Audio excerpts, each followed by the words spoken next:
और SCO summit में PM Modi ने आतंकवाद को लेकर पाकिस्तान पर बिना नाम लिए निशाना साधा और एससीओ के सदस्य देशों को सुरक्षा का मंत्र दिया है।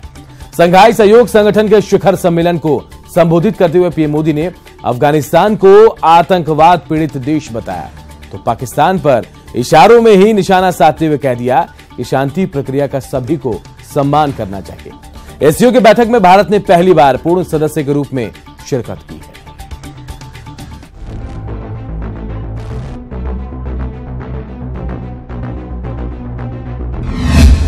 चीन की धरती से पीएम मोदी का पाक पर प्रहार। आतंकवाद फैलाने के लिए पीएम ने साधा निशाना। एससीओ देशों की सुरक्षा के लिए दिया सिक्योर मंत्र। शंघाई सहयोग संगठन शिखर सम्मेलन को संबोधित करने के दौरान पीएम मोदी ने जब अफगानिस्तान का जिक्र किया तो इशारों में पाक पर निशाना साध दिया।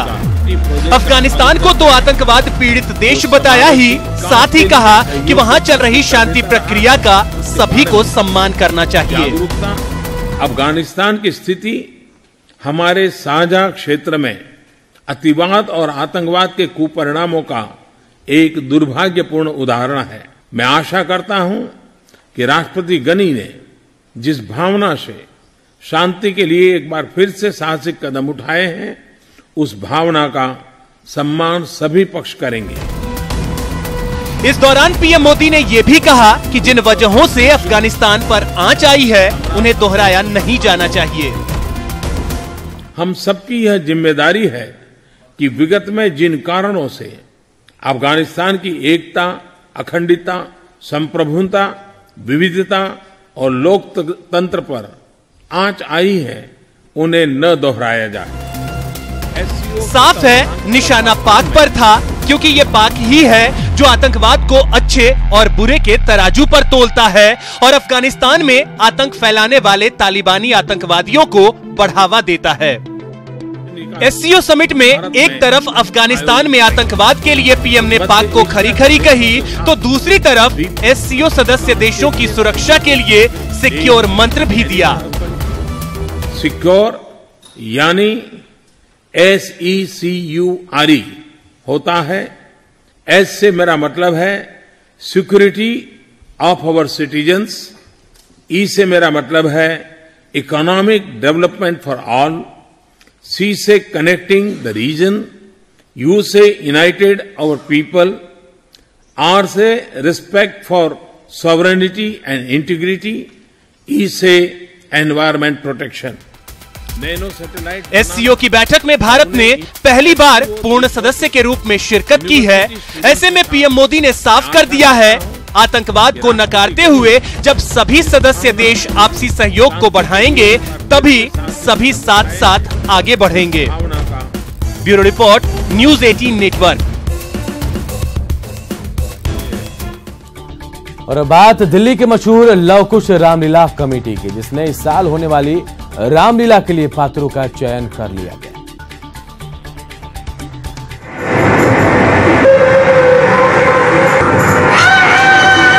स्टेज पर सालों से चला आ रहा ये जलवा इस साल भी जारी रहेगा और इसकी पुरजोर तैयारी शुरू हो गई।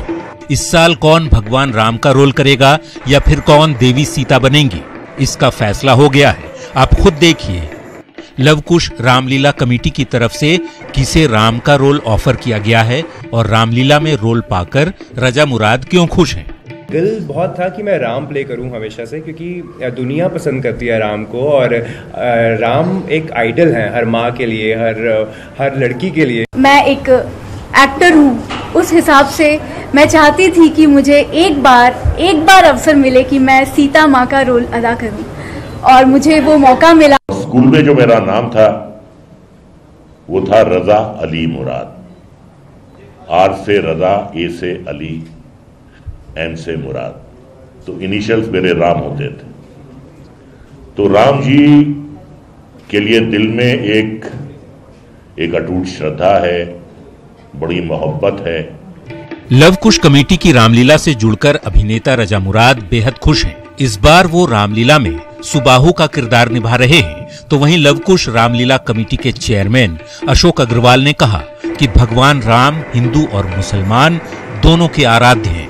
हमारे तो राम जी नहीं है, राम जी तो हमारे हैं। जब तक हम ये नहीं कहेंगे कि राम जी तुम्हारे भी हैं तो कोई मानेगा कैसे। तो उस चीज़ को लव कुश रामलीला ने माना और उसी को चरितार्थ करने के लिए सभी धर्म संप्रदाय के लोगों ने, जब से रामलीला का आरंभ हुआ है लव कुश का, सभी को अलग अलग रूल्स दिए गए हैं। आपको बता दें कि इस साल प्रेरणा त्रिवेदी, केकई तो पायल कपूर त्रिजटा के किरदार में होंगी। Bureau report, news 18 network.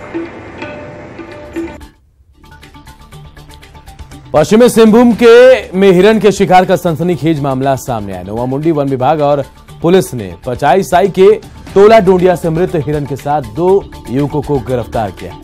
बताया जा रहा है कि हिरण जंगल से भटककर पचाई साई पहुंच गया था, जहां कुछ युवकों ने उसे दौड़ाकर पकड़ लिया और मार डाला।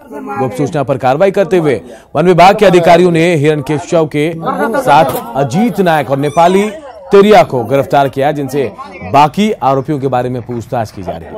आरोपी पर वन्य जीव अधिनियम के तहत मामला दर्ज करने की तैयारी भी की जा रही है। कौन मारा यार भैया? तो नोवा मुंडी में हिरण का शिकार हुआ है। सनसनीखेज ये मामला सामने आया है। हालांकि मामले में 2 युवकों को गिरफ्तार किया गया है और अब कार्रवाई की बात भी कही जा रही है। बाकी आरोपियों के बारे में उनसे पूछताछ की जा रही है। उनका सुराग लगाकर उन्हें भी पकड़ने की कोशिश की जाएगी।